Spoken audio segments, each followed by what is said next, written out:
abayitele turabashimiye dushimire cyane igikorwa mukoze uyu mugenerwabikorwa wacu bamumutekerejeho en plus muri iyi minsi yo kwibuka jenoside yakorewe abatutsi.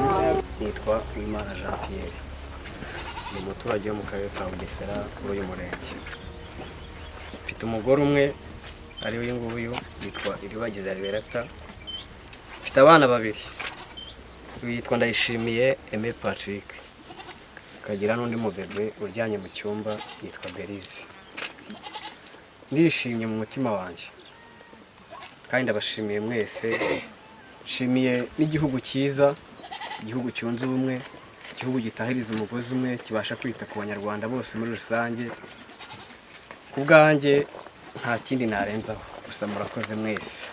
Jenoside ntizongere ukundi, yaba mu gihugu cyacu ndetse no ku isi yose muri rusange. Ni byiza nka timu ya Itere iyo habayeho no gutekereza gusura urwibutso no kugira ngo urubyiruko abatazi amateka barushaho kuyasobanukirwa, kugira ngo bazayabwire n'abandi bakiri batoya se cyangwa se n'abahakana cyangwa n'abapfobya jenoside yakorewe abatutsi.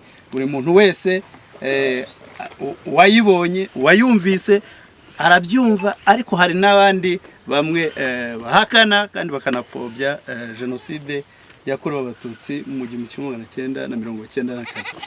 Mu by'ukuri uyu mutima n'iki gitekerezo mwagize, uwaje ayoboye delegasiyo yabigarutseho cyane.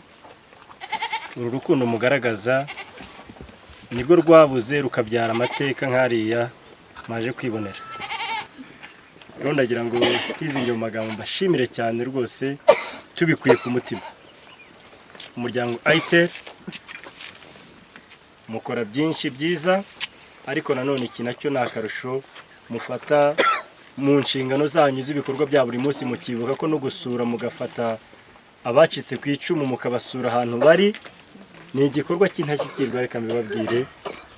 Benshi barabikora, ariko reka namwe mube muri benshi babikora kandi babikoze neza. Ndabashimira rero kandi Imana ibahe imigisha, ibongerere aho mwabashije gukura.